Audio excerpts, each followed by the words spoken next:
Assalamualaikum warahmatullahi wabarakatuh. Salam sejahtera buat kita semua. Salam Om Swastiastu, Namo Buddhaya, salam kebajikan. Perkenalkan, nama saya IJ Muhammad Fajrin dari Manajemen Institut Manajemen Wiyata Indonesia.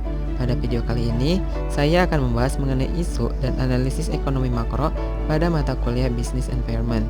Nah, apakah teman-teman tahu apa itu ekonomi makro? Ekonomi makro atau makroekonomi adalah studi tentang ekonomi secara keseluruhan. Ekonomi makro menjelaskan perubahan ekonomi yang mempengaruhi banyak masyarakat, perusahaan, dan pasar.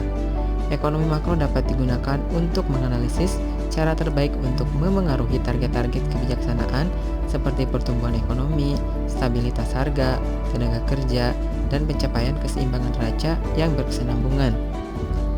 Meskipun ekonomi makro merupakan bidang pembelajaran yang luas, ada dua area penelitian yang menjadi ciri khas disiplin di sini, yaitu kegiatan untuk mempelajari sebab dan akibat dari fluktuasi penerimaan negara jangka pendek atau siklus bisnis, dan kegiatan untuk mempelajari faktor penentu dari pertumbuhan ekonomi jangka panjang atau peningkatan pendapatan nasional.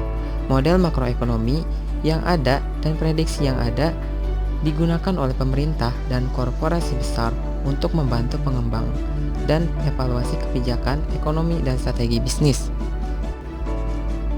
Berikut ini ada teori memaksimalkan keuntungan. Yang pertama, maksimalisasi keuntungan jangka panjang. Pada pandangan pertama, teori memaksimalkan keuntungan jangka panjang tampaknya akan menjadi alternatif nyata dari teori maksimalisasi laba jangka pendek tradisional. Dalam praktiknya, teori ini bukan prediktor yang sangat berguna dari perilaku perusahaan yang sangat sulit untuk diuji. Bahkan jika maksimalisasi keuntungan jangka panjang adalah tujuan utama, sarana untuk mencapai ini sangat kompleks. Perusahaan akan membutuhkan rencana tindak untuk harga, output, investasi, dan lain-lain, membentang dari sekarang ke masa depan. Demikian pula keputusan investasi hari ini yang akan mempengaruhi biaya esok. Oleh karena itu, kurva biaya di masa depan tidak dapat diambil seperti yang diberikan. Pergeseran permintaan ini dan kurva biaya akan sangat sulit diperkirakan dengan posisi atau presisi apapun. Terlepas dari ini, tindakan pesaing, pemasok, serikat pekerja, dan sebagainya sulit diprediksi. 2. Maksimalisasi utilitas manajerial. Williamson berpendapat bahwa asalkan tingkat laba yang memuaskan tercapai, manajer sering memiliki keleluasan untuk memilih kebijakan apa yang akan ditempuh. Dengan kata lain, mereka bebas mengejar kepentingan mereka sendiri. Williamson mengidentifikasi sejumlah faktor mempengaruhi utilitas manajer, yaitu seperti gaji, keamanan kerja, dominasi atau termasuk status kekuasaan dan prestise, dan keunggulan profesional. Dari jumlah tersebut, hanya gaji yang dapat diukur secara langsung, sisanya harus diukur secara tidak langsung. Salah satu cara untuk melakukan ini adalah dengan memeriksa pengeluaran manajer untuk berbagai item, dan khususnya pada staf, pada fasilitas seperti mobil, perusahaan, dan kantor mewah, dan pada investasi diskresioner. Semakin besar tingkat pengeluaran oleh manajer untuk item, semakin besar kemungkinan status kekuatan, prestise, keunggulan profesional, dan keamanan kerja, dan karenanya utilitas. Satu kesimpulan penting adalah bahwa biaya rata-rata cenderung lebih tinggi ketika manajer memiliki keleluasan untuk mengejar utilitas mereka sendiri, misalnya fasilitas dan tingkat kepegawaian yang tinggi yang tidak perlu menambah biaya. 3. Maksimalisasi pendapatan penjualan. William Baumol berpendapat bahwa teori maksimalisasi pendapatan penjualan berbeda dengan teori maksimalisasi laba jangka panjang dan utilitas manajerial maksimalisasi. Mudah untuk mengidentifikasi harga dan output yang memenuhi tujuan ini, setidaknya dalam jangka pendek. Jadi, mengapa manajer ingin memaksimalkan pendapatan penjualan perusahaan mereka?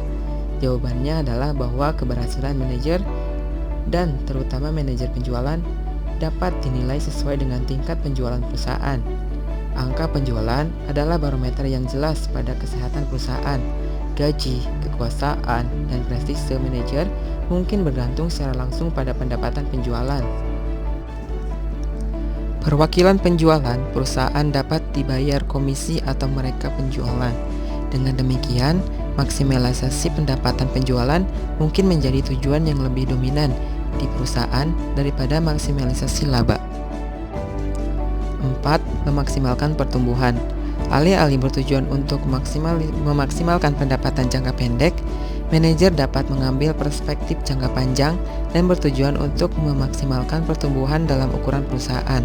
Pertumbuhan mungkin paling baik diukur dalam hal pertumbuhan pendapatan penjualan, karena pendapatan penjualan atau omset adalah cara paling sederhana untuk mengukur ukuran bisnis.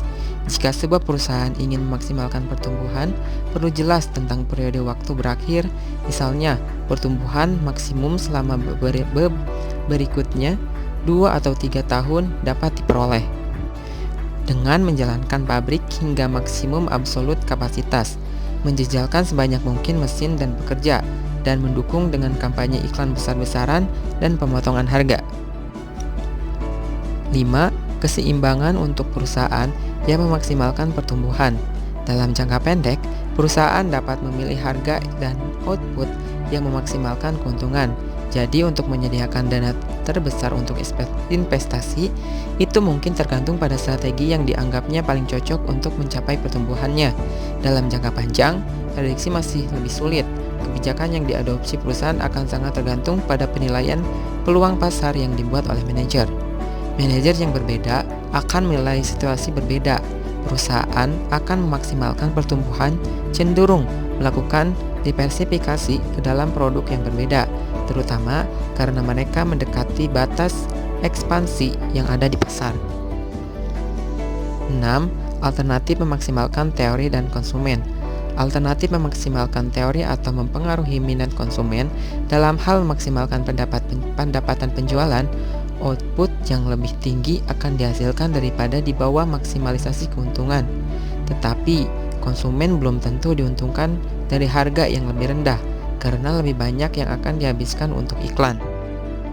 Dalam hal ini, pertumbuhan dan maksimalisasi laba jangka panjang adalah banyak kemungkinan kebijakan yang dapat ditempuh perusahaan, sampai-sampai menjadi perhatian untuk jangka panjang mendorong perusahaan untuk memilih produk yang lebih baik, produk baru, dan teknik baru.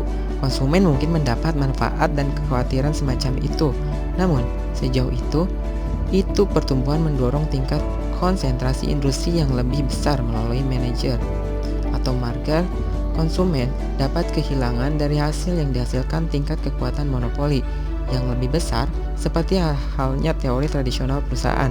Tingkat persaingan yang dihadapi perusahaan adalah faktor penting dalam penentuan seberapa responsifnya terhadap keinginan konsumen.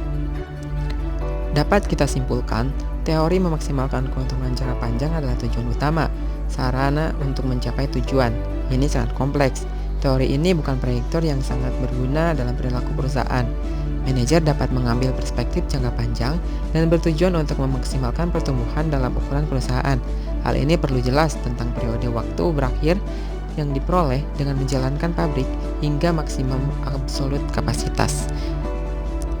Sekian dari saya, and thank you for watching.